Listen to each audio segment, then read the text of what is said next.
పిల్లాడు మన కెమెరానే చూస్తున్నాడు గైస్. ఫ్యూచర్లో నువ్వు కూడా పెద్ద రైడర్ వదిలేరా. ప్రజెంట్ అయితే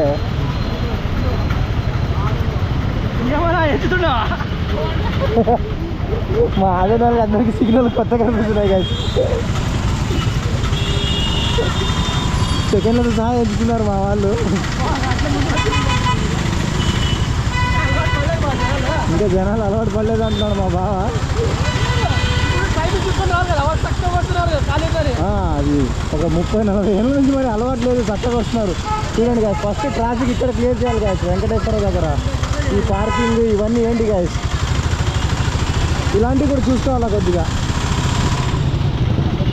చూడండి ఈ సైడ్కి అంతా పార్కింగ్ అలో లేదు actually, but still bikes park చేస్తారు.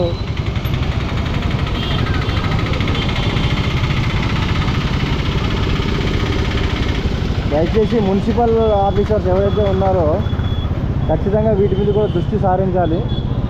కొద్దిగా రోడ్స్ కూడా వైడనింగ్ చేయించాలి. ఎందుకంటే ఆదోని ఇప్పుడు చిన్న నగరం అయితే కాదు. మన వాళ్ళు డిస్టిక్ కావాలనేసి అయితే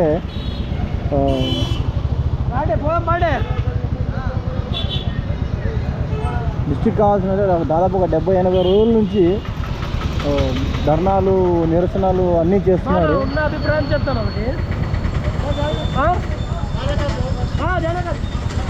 మన ఆదోనిలో ఖచ్చితంగా డిస్టిక్ కావాలి. బట్ అంతకన్నా ముందు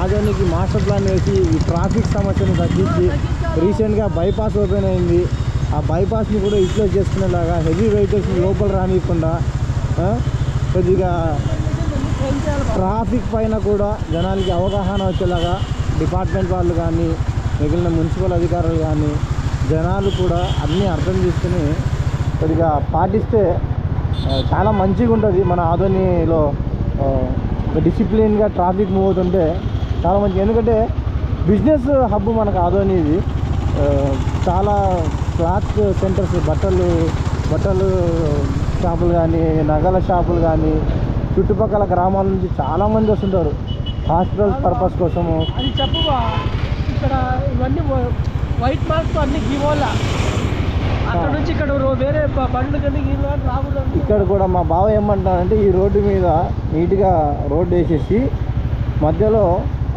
లైన్స్ వేయండి అంటున్నాడు. ఎందుకంటే అవతల నుంచి వచ్చేవాళ్ళు యువతలకు వచ్చేసి ట్రాఫిక్ జామ్ చేస్తున్నారు, యువతల నుంచి వెళ్ళే వాళ్ళు అవతలకి వెళ్ళేసి ట్రాఫిక్ జామ్ చేస్తున్నారు. లేకపోతే ఒకవేళ ఇంకా కొద్దిగా ఏదైనా స్పేస్ వెడల్పు చేసి మధ్యలో డివైడర్ లాగానే పెట్టి ఏదో ఒకటి చేస్తే కొద్దిగా స్మూత్గా మూవ్ అవుతుంది అనేసి మా బావ అభిప్రాయం. ఇది చూస్తున్నారు కదా, ఇప్పుడు మనమైతే ఆదోని ఎగ్జిట్ అవుతున్నాం ఇక్కడ నుంచి. మనకి ఇక్కడ ఫ్లైఓవర్ ఉంది కదా వైఎంకే స్కూల్ దగ్గర. క్యాగిరా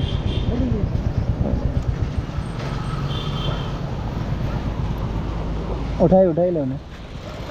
మా బావ సంచి పడేసుకున్నాడు గైస్. పాపం ఒక లేడీ తీసిచ్చింది, ఎట్లా పట్టుకున్నాడో మరి.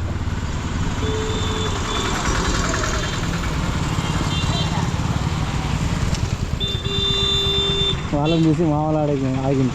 సంచి పడేసుకుండు. ఎవరు? నేను పెట్టుకోలేదు, నీ దగ్గర ఉన్నాయి అవి. నీ పై నుంచి ఎగిరొచ్చింది ఇది. అది ఎంపీదా? ఎంపీ సంచి ఈడ పెట్టింది. మళ్ళీ అదే ఎగిరొచ్చింది. ఎంపీ సంచా? నేను అదే అనుకుంటున్నా.